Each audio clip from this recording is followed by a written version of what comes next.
What's up, bestie?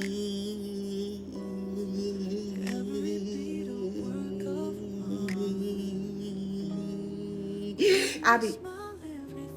Nah, we gonna do that. What's up, y'all? Welcome back. I know it's been a while, so let me reintroduce myself. My name is Celeste, and this is Entrepreneur Her. And you guys, at first I started this channel wanting to build a community that invested in ourselves, built up ourselves, and just presented ourselves in the way in which we see ourselves. Like, it doesn't really matter about the outside world. It matters about what we say and what we think about ourselves. And so, being unhappy with all 7 areas of my life, I was a runner. She's a runner. She's a track star. Anytime I had a problem, I don't care if it was on a job, whatever, I ran away, which is how I started this channel. That's how I started this channel. Wanting to run from my problems, feeling sad, feeling like there was no way out. Guys, PSA, I'm working from home, and this is my 90 days into my new year. So I'm working. If you guys are wondering what I'm doing while trying to talk to y'all at the same time. So girl, multitasking. Yeah.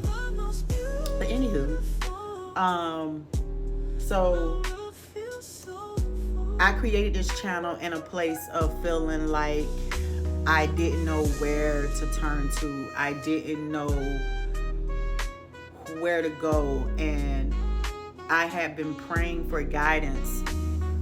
I turned 40 October last year, and I want to say since the 6th or 7th grade, honestly, since the 5th grade, when my paternal grandmother decided to give me a Jerry curl, when my father was not an active participant in my life, and my mama's mama was like, oh no she didn't,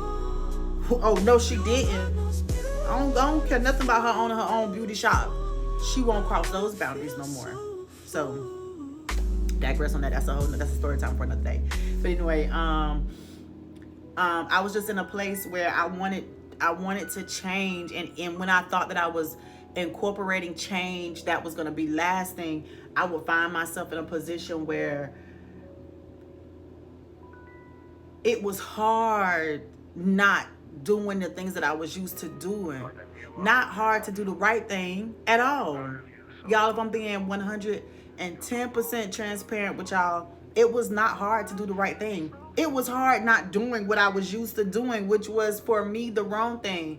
Not that there's a right and a wrong way of doing things. It's just, for me, what was best for where I was trying to go. It was harder to not do the things that I had been doing that kept me in the place that I had been in.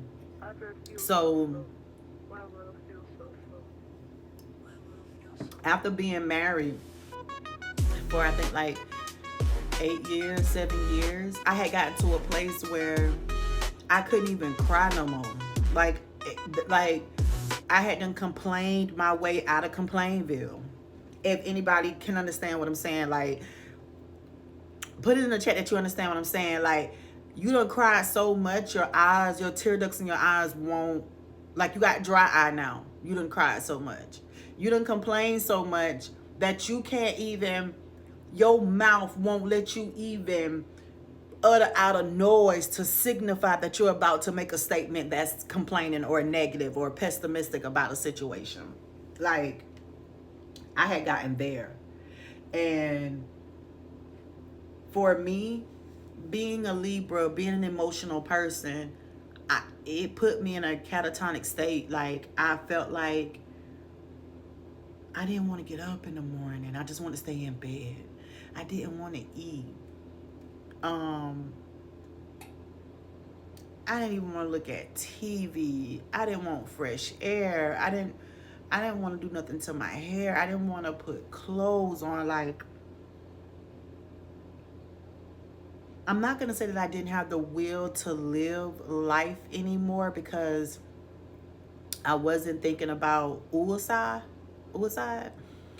but I didn't care no more. If I was destined to be lesser than, in my mind, where I come from, lesser than is living in a poor or an impoverished neighborhood that I grew up like that. You know, people having nice cars, but dilapidated houses. You know what I'm saying? The parents look well dressed and decent, and the kids look like little ragamuffins. Like, for me, that was the worst case scenario for my life. Living in the projects, being in a neighborhood where there was drugs on the corner, or somebody was always outside at all times of the night. Not that I was unsafe, but that was my environment. And if you've never lived in that environment, the news would make you think, oh, that's where all the drug dealing and gun shooting and yeah, no, it ain't that serious. It's not, to be honest with you. But for me, that was the worst case scenario. And all my life, since I was able to comprehend, or not even comprehend because I was a child, but ever since I was young enough to hear what my mom struggled, what her struggles were in life, and compute them in my mind, I've always understood how I didn't want to live, how I didn't want to raise children, how I didn't want to be, what I didn't want my lifestyle to be like.